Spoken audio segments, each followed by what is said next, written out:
श्री भगवान दास तोदी कॉलेज के YouTube channel पर आप सभी का स्वागत है। स्टूडेंट, आज के इस वीडियो में हम बात कर रहे हैं बीएससी पार्ट फर्स्ट के आपके बॉटनी का जो फर्स्ट पेपर है आप लोगों का सेल बायोलॉजी, जेनेटिक्स और प्लांट ब्रीडिंग के विषय में। जैसा कि आप लोगों ने प्रीवियस वीडियो में देखा होगा, आप लोगों ने जाना है, अपन ने बातें की थी सेल ऑर्गन की स्ट्रक्चर और उनके फंक्शन से रिलेटेड आप लोगों का जो टॉपिक है उसके बारे में अपन चर्चा कर रहे थे। और इसी में आप लोगों ने सेल वॉल के बारे में पढ़ा है, सेल मेम्ब्रेन या प्लाज्मा मेम्ब्रेन जो है उनकी भी अपन ने बातें की है। तो प्लाज्मा मेम्ब्रेन के टॉपिक को अपन आज आगे बढ़ाते हैं। आप लोगों का टॉपिक चल रहा था प्लाज्मा मेम्ब्रेन। प्लाज्मा मेम्ब्रेन का दूसरा नाम आप लोगों को किस रूप में देखने को मिला था? सेल मेम्ब्रेन, कोशिका झिल्ली, या इसे आप लोगों ने देखा है प्लाज्मा लेमा के नाम से भी जाना जाता है।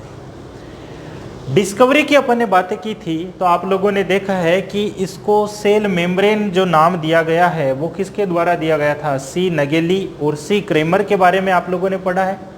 इसी के साथ में आपने कहा प्लाज्मा लेमा जो नाम दिया गया है वो किसके द्वारा दिया गया है? जेक्यू प्लोव के द्वारा दिया गया है। और मॉडर्न बायोलॉजी में इसे प्लाज्मा मेम्ब्रेन के नाम से भी जाना जाता है। आपने देखा है कि इसकी अगर अपन साइज की बात करें तो आप लोग देखते हैं कि ये जो है 75 एंगस्ट्रम से 215 एंगस्ट्रम मोटी जो है उसके परत के रूप में आप लोगों को देखने को मिलती है। और स्ट्रक्चर के संदर्भ में वेरियस मॉडल जो है वो दिए गए हैं। उन मॉडल्स की आप लोग बात करेंगे। वैसे तो थोड़ा कुछ आप लोगों ने मॉडल के बारे में पढ़ा है प्रीवियस वीडियो में। आप लोग देखेंगे कि प्लाज्मा मेम्ब्रेन के स्ट्रक्चर से रिलेटेड जो मॉडल दिए गए हैं उनमें कौन कौन से मॉडल है? फर्स्ट नंबर ओवरटोन मॉडल, फिर next girder,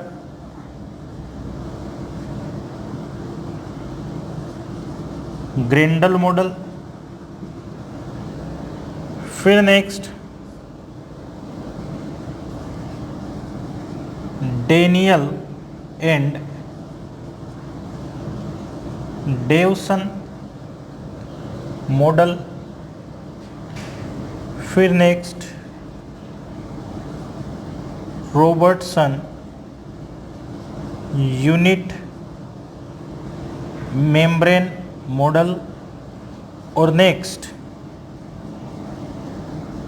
fluid mosaic model. Plasma membrane की स्ट्रक्चर के संदर्भ में आप लोग इन मॉडल्स की बात करेंगे। वैसे आप लोगों ने प्लाज्मा मेम्ब्रेन की डेफिनेशन जो है उसके बारे में जाना है। प्लाज्मा मेम्ब्रेन अपन किसे कहते हैं?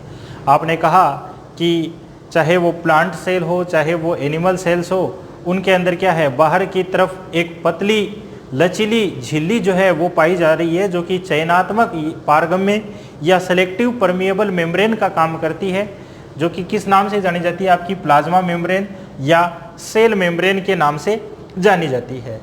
अब बात करें आप लोग ओवरटोन मॉडल की, तो जैसा कि आप लोगों को पता है कि प्लाज्मा मेम्ब्रेन किससे बनी होती है? मोस्टली लिपिड और प्रोटीन से बनी होती है। इसके साथ में इसमें कुछ कार्बोहाइड्रेट्स है, कुछ एंजाइम्स वगैरह जो हैं वो भी आप लोगों को देखने को मिलते हैं। तो ओवरटोन मॉडल के अंदर ये बताया गया है कि आपकी जो प्लाज्मा मेम्ब्रेन है वो लिपिड की एक परत की बनी होती है, यानी कि लिपिड की एक सिंगल लेयर जो है वो आप लोगों को देखने को मिलती है। ये किसके अंदर बताया जाता है? आपके ओवरटोन मॉडल के अंदर। फिर ओवरटोन मॉडल के बाद में दूसरा मॉडल आप लोगों को देखने को मिल रहा है गार्टर ग्रेंडल मॉडल। इस मॉडल का दूसरा नाम है, इसे अपन कह सकते हैं लिपिड का लीफलेट मॉडल। अब लिपिड का लीफलेट मॉडल जहां पर आप लोगों को यह बताया गया है कि प्लाज्मा मेम्ब्रेन की स्ट्रक्चर में लिपिड की दोहरी परत जो है वो आप लोगों को देखने को मिलती है, यानी कि ये एक प्रकार से क्या है?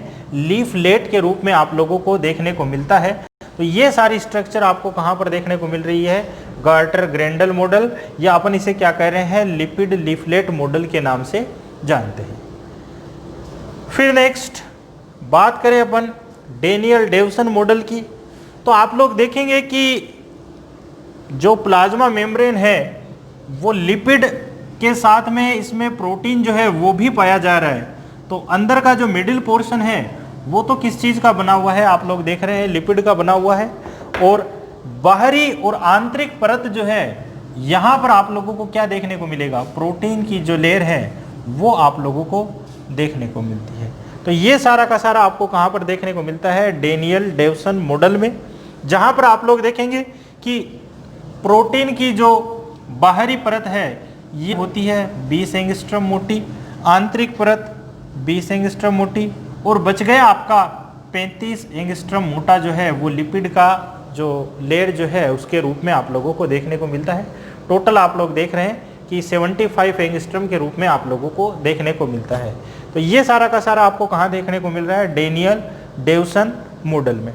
अब इसी मॉडल का दूसरा नाम है, इसे आप लोग कहते हैं ट्री लेमिलर मॉडल, क्योंकि यहाँ पर 3 परतें आप लोगों को देखने को मिल रही है, प्रोटीन लिपिड प्रोटीन, तो ट्री लेमिलर मॉडल के नाम से भी जाना जाता है इसे।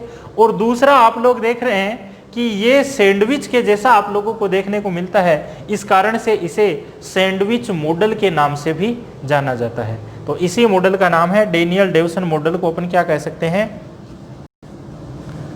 ट्री लेमिलर मॉडल या सैंडविच मॉडल। फिर नेक्स्ट आप बात कर रहे हैं रॉबर्टसन का यूनिट मेम्ब्रेन मॉडल। ये मॉडल आप लोगों का एग्जाम की दृष्टि से इंपॉर्टेंट है, दोनों से रिलेटेड क्वेश्चन आप लोगों के एग्जाम में हो सकते हैं।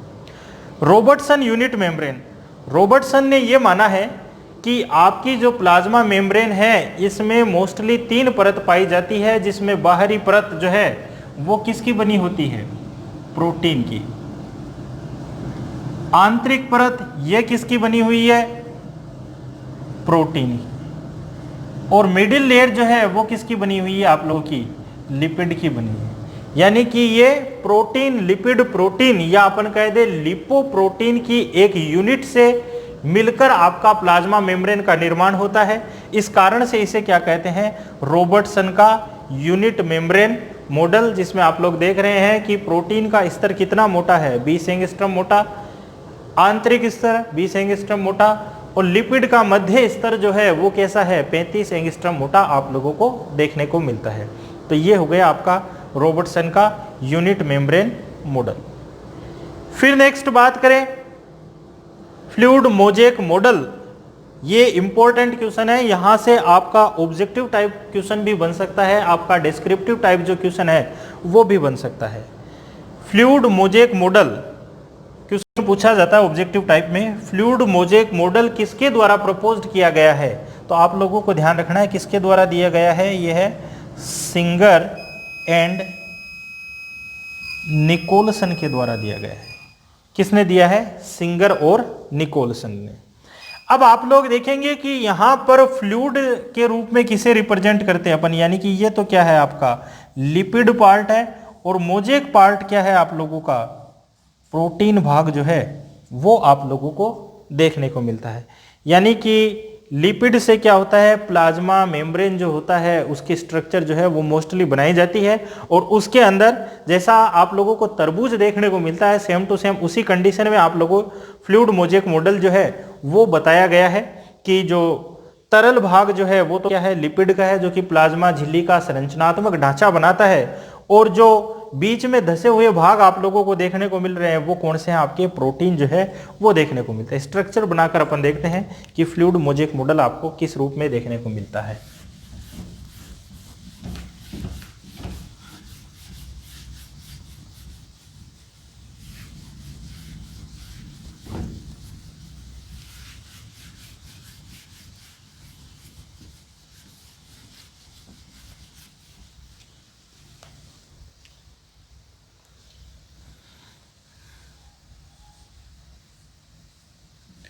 आपने लिपिड की स्ट्रक्चर के बारे में पढ़ा है। अपन ने प्लाज्मा मेम्ब्रेन की जब बात की थी, आपने कहा लिपिड जो है इसका एक तो हेड पोर्शन पाया जाता है और एक क्या पाया जाता है, टेल पोर्शन जो है वो आप लोगों को देखने को मिलता है। आप लोग देखेंगे कि इसी के बीच में आपका प्रोटीन जो है वो आप लोगों को देखने को मिलेगी, या फिर हो सकता है कि आप लोगों को प्रोटीन जो है वो इस रूप में भी देखने को मिले।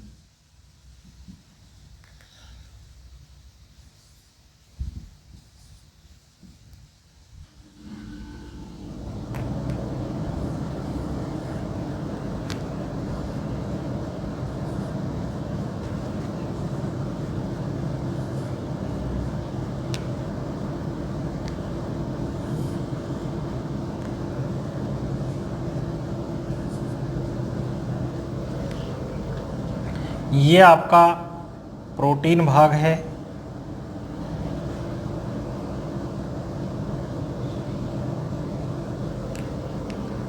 और इसके साथ ही आप लोग देखेंगे कि कुछ प्रोटीन जो है वो बाहर भी आप लोगों को देखने को मिल सकती है।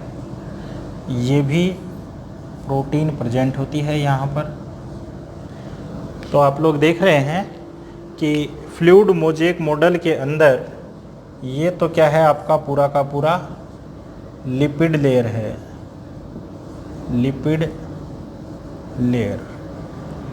इस लिपिड लेयर में आप लोग देख रहे हैं कि ये क्या है, इसका हेड पोर्शन। और ये हेड पोर्शन कैसा होता है आप लोग जानते हैं कि ये कैसा है, पहले अपन ने बातें की थी, हाइड्रोफिलिक नेचर का होता है, या अपन इसको कहें कैसा होता है, ये पोलर जो है उस रूप में आप लोगों को देखने को मिलता है। यानी कि जल के प्रति जो है, जल घुलनशील जो है वो आप लोगों को यहाँ पर देखने को मिलता है। और ये हेड पोर्शन किस चीज़ का बना होता है, तो आप लोगों ने देखा है कि हेड पोर्शन किसका बना होता है, ग्लिसरॉल का जो है वो बना हुआ आप लोगों को देखने को मिलता है। इसी के साथ में आप लोग देख रहे हैं कि टेल वाला पोर्शन ये कैसा होता है, आपने कहा ये हाइड्रोफोबिक नेचर का होता है या नॉन पोलर होता है।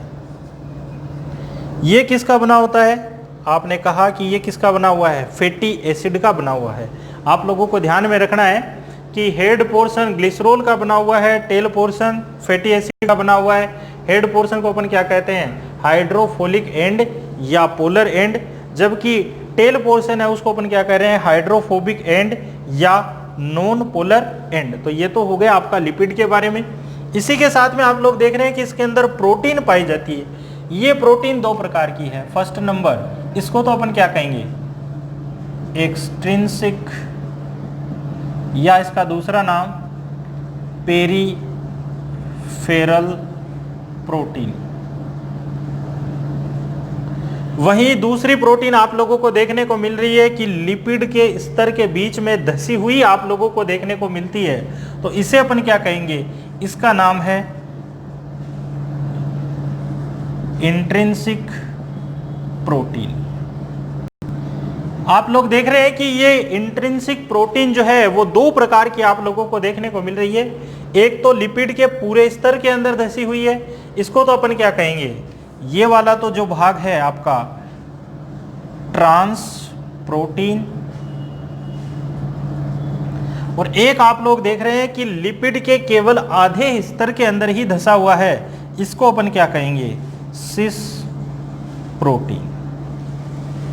सिस प्रोटीन और ट्रांस प्रोटीन। दूसरी एक बात आप लोगों को और ध्यान में रखनी है कि ट्रांस प्रोटीन जो कि आपके लिपिड के स्तर के अंदर धसी हुई है, तो जितना स्तर धसा हुआ होता है ये वाला भाग क्या कहलाता है, इसे डोमेन के नाम से भी जाना जाता है। और डोमेन की संख्या आप लोग देखेंगे कि 2 से लेकर 7 तक हो सकती है, और इसी 1 से लेकर 7 तक हो सकती है, और इसी आधार पर इन्हें मोनोटोपिक, बाइटोपिक, ट्राइटोपिक, डैश डैश 7 तक अपन डोमेन्स की संख्या को देख सकते हैं। तो ये आपका पूरा का पूरा फ्लूइड मोज़ेक मॉडल जो है वो देखने को मिलता है, जो कि सिंगर और निकोलसन के द्वारा प्रपोज्ड किया गया है, जिसमें आप लोग देख रहे हैं कि बाहर की तरफ जो प्रोटीन पाई जाती है, यानी कि प्रोटीन, लिपिड प्रोटीन का आप लोगों को प्लाज्मा मेम्ब्रेन का स्ट्रक्चर जो है वो देखने को मिलता है, जिसमें बाहरी स्तर में आप लोग देख रहे हैं कि एक्सट्रिंसिक प्रोटीन या पेरिफेरल प्रोटीन है। ये ऐसे प्रोटीन होते हैं जो कि लिपिड के साथ में इनका अटैचमेंट आप लोगों को नहीं देखने को मिल सकता है, इनको आसानी से पकड़कर अपन रिमूव कर सकते हैं। तो ऐसे प्रोटीन को अपन क्या कहेंगे, एक्सट्रिंसिक या पेरिफेरल प्रोटीन। फिर दूसरे टाइप के प्रोटीन आप लोगों को देखने को मिल रहे हैं जिसमें आप लोग कह रहे हैं इंट्रिंसिक प्रोटीन, आंतरिक प्रोटीन। आंतरिक प्रोटीन आप लोग देखेंगे कि ऐसे प्रोटीन होते हैं जो कि लिपिड के स्तर के बीच में धसे हुए होते हैं या लिपिड के पूरे स्तर में धसे हुए होते हैं। इस आधार पर आपने इन्हें दो भागों में डिवाइड किया हुआ है। ट्रांस प्रोटीन, अगर प्रोटीन लिपिड के पूरे स्तर में धसा हुआ हो, अगर आधे स्तर में धसा हुआ हो तो अपन इसको क्या कह रहे हैं, सिस प्रोटीन। और प्रोटीन का वो हिस्सा जो कि लिपिड के स्तर के अंदर है उसे अपन क्या कह रहे हैं, डोमेन। और डोमेन की संख्या आप लोग देख रहे हैं कि 1 से लेकर 7 तक आप लोगों को देखने को मिलती है। तो ये हो गया आप लोगों का फ्लूइड मोज़ेक मॉडल जो कि सिंगर और निकोलसन के द्वारा प्लाज्मा मेम्ब्रेन की स्ट्रक्चर के संदर्भ में प्रपोज्ड किया गया है। फिर नेक्स्ट आप लोग देखेंगे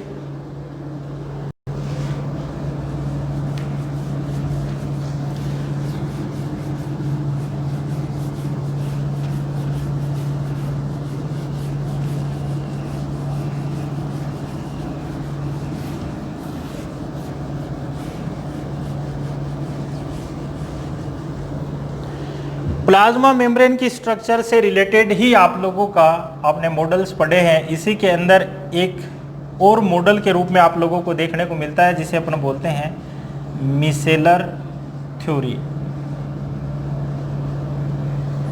अब ये मिसेलर थ्योरी जो है वो किसके द्वारा दी गई है, आप लोगों को ध्यान में रखना है। ये किसके द्वारा दी गई है, हिलेर एंड हॉफमैन के द्वारा दिया गया है। इस थ्योरी में क्या बताया गया है, आप लोग देखेंगे कि इस थ्योरी के अंदर बात की गई है कि आपकी जो प्लाज्मा मेम्ब्रेन है उसके अंदर लिपिड की क्या पाई जाएगी, मिसेलिया जो है वो आप लोगों को देखने को मिलेगी। और प्रोटीन जो है वो आपको इसका चारों तरफ से कवरिंग करने का काम करता है। तो ये तो सारा का सारा हो गया, प्रोटीन की जो लेयर है वो आप लोगों को देखने को मिल रही है। और अंदर की तरफ आप लोग देखेंगे कि यहाँ पर क्या पाया जा रहा है, लिपिड की मिसेली जो है वो प्रेजेंट है। दूसरी बात, लिपिड में आपने पढ़ा हुआ है हेड पोर्शन टेल पोर्शन से ये बना हुआ है। तो यहाँ पर हेड पोर्शन जिसको आपने क्या कहा है, हाइड्रोफिलिक एंड, ये तो हमेशा बाहर की तरफ होता है, जबकि हाइड्रोफोबिक एंड जो कि टेल पोर्शन है आप लोगों का वो हमेशा अंदर की तरफ आप लोगों को देखने को मिल रहा है। तो इस प्रकार से आप लोग देखेंगे कि जो आपकी लिपिड है उससे मिसेली का फॉर्मेशन हुआ है और कई सारी मिसेलिया जो है वो प्रोटीन के अंदर एम्बेडेड आप लोगों को देखने को मिल रही है। तो ये थ्योरी किसके द्वारा दी गई है, हिलेर और हॉफमैन के द्वारा दी गई है प्लाज्मा मेम्ब्रेन की स्ट्रक्चर के संदर्भ में। तो यहाँ पर तो आप लोगों की प्लाज्मा मेम्ब्रेन की जो आप लोगों ने बातें की है, डेफिनेशन, डिस्कवरी और उसके स्ट्रक्चर से रिलेटेड आप लोगों की बातें हो जाती है। नेक्स्ट आप लोग देखेंगे कि प्लाज्मा मेम्ब्रेन के जो फंक्शन है वो आप लोगों को क्या क्या कुछ देखने को मिलते हैं। और बात करें functions of plasma membrane,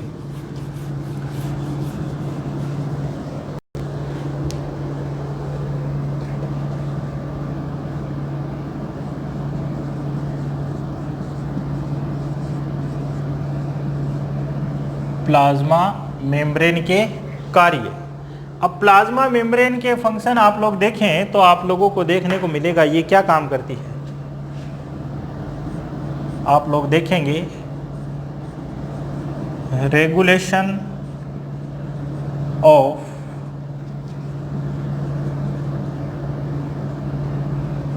passage of material, यानी कि पदार्थों के परिवहन का नियमन करती है। फिर next regulation of distribution of ions, आयनों के वितरण का नियमन करती है। फिर नेक्स्ट रेस्पॉन्स टू इन्वायरमेंट, वातावरण के प्रति अनुक्रिया करती है। फिर next contact with adjacent sales, आसन्न कोशिकाओं के साथ संपर्क स्थापित करती है। और नेक्स्ट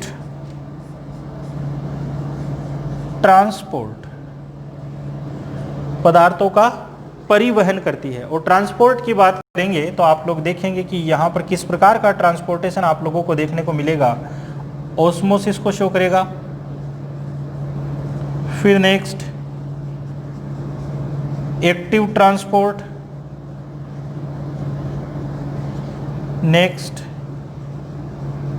पैसिव ट्रांसपोर्ट, और इसी के साथ आप लोगों को क्या देखने को मिलेगा, एक्सोसाइटोसिस और एंडोसाइटोसिस। ये सारे के सारे आप लोगों को प्लाज्मा मेम्ब्रेन के फंक्शंस के बारे में देखने को मिलेंगे। सबसे पहले बात करें अपन regulation of passage of material, पदार्थों के परिवहन का नियमन किस तरह से करेगी। जैसा कि आप लोगों ने पढ़ा है, प्लाज्मा मेम्ब्रेन क्या है, एक प्रकार की सिलेक्टिव परमिएबल मेम्ब्रेन है, यानी कि चयनात्मक पारगम्य झिल्ली है। तो ये क्या करेगी, ये चयन करेगी कि कौन से पदार्थों को सेल के अंदर आना है या कौन से पदार्थों को सेल के बाहर जाना है। ये सारा नियमन करने का काम किसका है, प्लाज्मा मेम्ब्रेन का काम होता है। तो इस रूप में आप लोगों को देखने को मिल रहा है।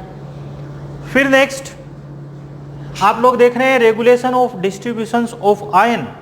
अब यहां पर आप लोग देखेंगे कि कोशिका के अंदर आयनों की जो वितरण है वो किस प्रकार का आप लोगों को देखने को मिल रहा है। यानी कि ऐसी कंडीशंस होती है जिसमें आप लोग देखेंगे कि अंदर की तरफ जो है आपके सोडियम आयनों की कमी देखने को मिलती है, जबकि बाहर की तरफ आपके पोटेशियम आयनों की कमी जो है वो देखने को मिलती है। और इस कमी के परिणाम स्वरूप आप लोग देखते हैं कि मेम्ब्रेन पोटेंशियल जो है वो विकसित हो जाता है। और ऐसी कंडीशन के अंदर क्या होता है, सोडियम आयन को कोशिका से बाहर की तरफ और इसी के साथ में पोटेशियम आयनों को बाहर से अंदर की तरफ ट्रांसपोर्ट किया जाता है, जो कि आपको सोडियम पोटेशियम पंप के रूप में या सोडियम पोटेशियम एटीपीएज के रूप में आप लोगों को ट्रांसपोर्टेशन देखने को मिलता है। तो आयनों का जो डिस्ट्रीब्यूशन किस प्रकार से होगा, ये सारा रेगुलेशन करने का काम किसका हो गया, आपका प्लाज्मा मेम्ब्रेन का काम आप लोगों को देखने को मिलता है।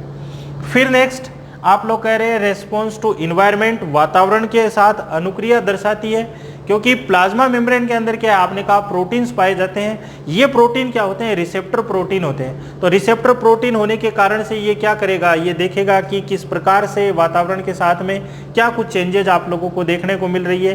तंत्रिका कोशिकाएं या फिर आपके संवेदी जो ऑर्गन्स है उनके द्वारा क्या कुछ आप लोगों को मूवमेंट वगैरह देखने को मिल रहा है। तो वातावरण के प्रति अनुक्रिया जो दर्शाने का काम है वो भी आप लोगों को देखने को मिलता है। नेक्स्ट आप कह रहे हैं कॉन्टेक्ट विथ एडजेसेंट सेल्स, क्योंकि सेल्स जो है वो एक दूसरे से क्या करेगी, कॉन्टेक्ट करेगी। और कॉन्टेक्ट करने के बाद में ये क्या करेगी, एक दूसरे से संपर्क स्थापित करने का काम करती है, दूरसंचार का काम करती है। तो इस चीज में भी आप लोगों का क्या रोल देखने को मिल रहा है, प्लाज्मा मेम्ब्रेन का रोल आप लोगों को देखने को मिलता है। फिर आप कह रहे हैं ट्रांसपोर्टेशन शो करता है। अब ट्रांसपोर्टेशन किस रूप में शो कर रहा है, ऑस्मोसिस की भी क्रिया हो रही है, एक्टिव ट्रांसपोर्ट भी हो रहा है, पैसिव ट्रांसपोर्ट भी हो रहा है, एक्सोसाइटोसिस और एंडोसाइटोसिस जो है वो भी आप लोगों को देखने को मिलता है। तो इनकी अगर अपन बात करें, ऑस्मोसिस, ऑस्मोसिस किसको कहते हैं, आप लोगों ने पढ़ा हुआ है कि यहाँ पर क्या होती है, अर्धपारगम्य झिल्ली के द्वारा अपन दो विलयनों को सेपरेट करते हैं।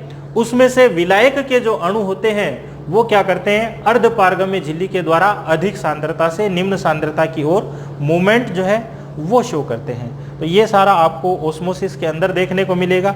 इसी के साथ एक्टिव ट्रांसपोर्ट और पैसिव ट्रांसपोर्ट। और पैसिव ट्रांसपोर्ट में क्या होता है, आयंस या जो आपके अणु होते हैं वो अधिक सांद्रता से निम्न सांद्रता की ओर यानी सांद्रण प्रवणता के अनुसार जो है वो मूवमेंट करते हैं। जबकि इसके अपोजिट में आप लोगों को देखने को मिल रहा है एक्टिव ट्रांसपोर्ट। यहाँ पर क्या हो रहा है, low concentration to higher concentration की तरफ मूवमेंट आप लोगों को देखने को मिलता है। तो ऐसे ट्रांसपोर्ट को अपन क्या कहेंगे, एक्टिव ट्रांसपोर्ट। फिर नेक्स्ट आप कह रहे हैं एक्सोसाइटोसिस और एंडोसाइटोसिस। एक्सोसाइटोसिस तो अपन किसको कहेंगे, सेल से कुछ भी आपका वेस्ट मटेरियल है वो बाहर की तरफ रिमूव हो रहा है, जिसे अपन क्या कहेंगे, एक्सोसाइटोसिस या सेल वोमिटिंग। और एंडोसाइटोसिस बाहर से कुछ मटेरियल सेल के अंदर इंटर हो, जिसे अपन क्या कहेंगे, एंडोसाइटोसिस। तो ये ट्रांसपोर्टेशन से रिलेटेड जो है इसकी अपन आगे और कुछ बातें करेंगे। इसके अंदर आप लोगों को काफ़ी कुछ डीप पढ़ना है, उसकी बात अपन नेक्स्ट वीडियो में करेंगे। तब तक के लिए थैंक यू।